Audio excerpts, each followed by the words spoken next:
Assalamu alaikum. Welcome back to channel Mufti एतबार Qasmi official. My friends, आज के इस लेसन में हम सीखने जा रहे हैं should, ought to, must.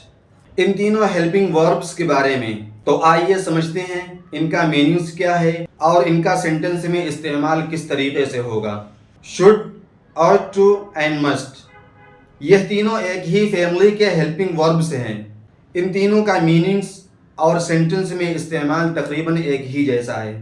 तो आइए तफसील से विद डिटेल देखते हैं. शुड चाहिए, ought to चाहिए, मस्ट ज़रूर चाहिए.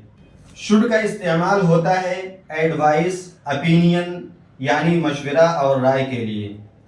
ought to का इस्तेमाल होता है मोरल और सोशल ऑब्लिगेशन यानी अखलाकी समाजी जिम्मेदारी के लिए.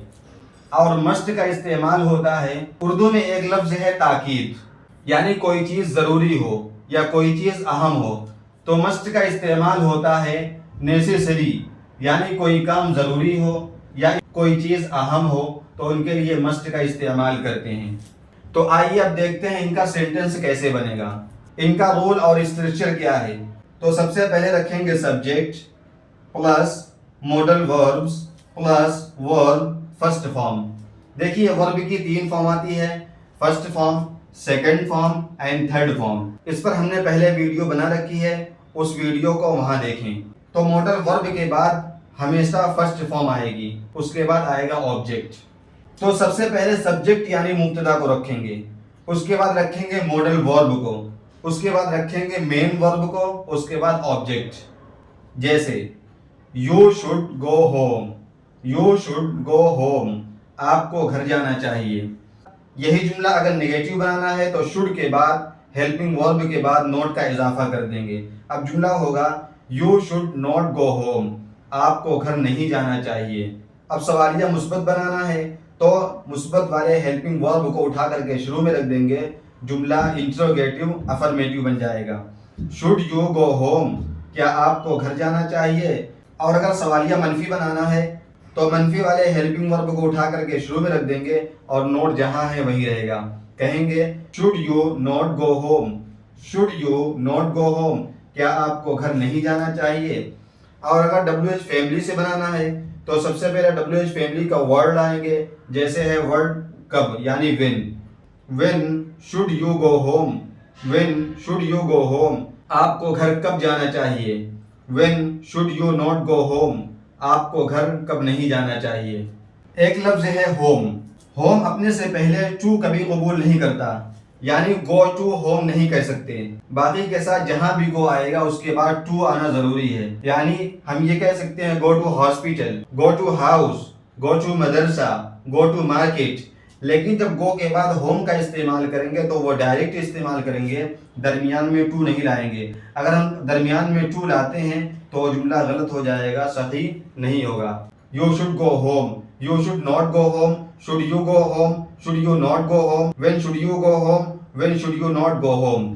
इसी तरह हम कह सकते हैं I should read, I should not read, should I read, should I not read, when I should read, when I should not read. We should learn English language, we should not learn English language. Should we learn English language, should we not learn English language. Why should we learn English language, why should we not learn English language.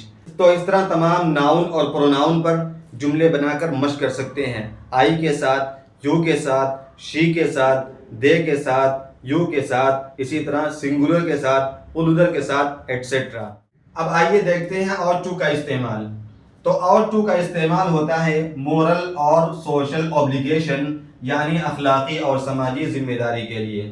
तो आइए इस पर भी चंद जुमले बनाते हैं. तो ought to का इस्तेमाल भी शुड की तरह ही होता है. सेंटेंस कैसे बनेगा. सबसे पहले सब्जेक्ट रखेंगे, उसके बाद हेल्पिंग वर्ब रखेंगे, उसके बाद मेन वर्ब, उसके बाद ऑब्जेक्ट. जैसे we ought to help the poor, हमें गरीबों की मदद करनी चाहिए. देखिए ought to का माना क्या है, अखलाकी या समाजी जिम्मेदारी. तो हमारा ये अखलाकी फरीज़ा है, अखलाकी जिम्मेदारी है कि हम गरीबों की मदद करें. तो ought to का इस्तेमाल मोरल और सोशल ऑब्लिगेशन के लिए होता है. We ought to help the poor, हमें गरीबों की मदद करनी चाहिए. we ought not to. اب جب نگیٹو یعنی منفی جملہ بنائیں گے تو نوٹ کا اضافہ ought اور to کے درمیان کریں گے. کہیں گے ought not to, ought not to. We ought not to help the poor. ہمیں غریبوں کی مدد نہیں کرنی چاہیے. اور اگر انٹروگیٹو یعنی سوالیہ جملہ بنائیں گے تو صرف ought کو اٹھا کر کے شروع میں رکھ دیں گے اور to کو سبجیکٹ کے بعد لائیں گے. کیسے کہیں گے؟ ought we to help the poor, ought we to help the poor. کیا ہمیں غریبوں کی مدد کرنی چاہیے؟ ought we not to help the poor. کیا ہمیں غریبوں کی مدد نہیں کرنی چاہیے؟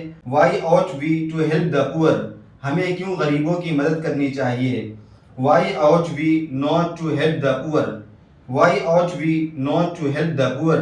ہمیں غریبوں کی مدد کیوں نہیں کرنی چاہیے؟ تو اس طرح تمام ناؤن اور پروناؤن پر جملہ بن سکتا ہے. اب آئیے دیکھتے ہیں مسٹ کا استعمال. مسٹ کے معنی ہے ضرور چاہیے. تو اس کا استعمال ہوتا ہے ضروری چیز کے لیے، کوئی چیز نیسیسری ہو یا اہم ہو، امپورٹنٹ ہو تو ان کے لیے استعمال کریں گے must. For example you must learn English language. You must learn English language. مثال کے طور پر ایک آدمی ہے، اس کو انگریزی زبان میں کام کرنا ہے اور اس کو انگلش آتی نہیں ہے، تو اب اس سے کہا جائے گا you must learn English language. آپ کو انگلش زبان ضرور سیکھنی چاہیے. اسی طرح اگر ہمیں گھر جانا ضروری ہو گیا تو ہم کہیں گے وی مسٹ گو ہوم. ہمیں گھر ضرور جانا چاہیے. تو مسٹ کا استعمال ضروری شے کے لیے ہوتا ہے. آئیے فائنلی کچھ مشق کر لیتے ہیں. We must go, we must not go, must we go, must we not go, why must we go, why must we not go. اسی طرح you must learn English language, you must not learn English language, must you learn English language, must you not learn English language, why must you learn English language, why must you not learn English language. My friends, امید ہے کہ آپ کو یہ video سمجھ میں آ گئی ہوگی. اگر یہ ویڈیو آپ کو سمجھ میں آئی ہو تو ہمارے چینل مفتی اعتبار قاسمی آفیشیل کو سبسکرائب کریں، ویڈیو کو لائک کریں اور دوستوں کے ساتھ شیئر بھی.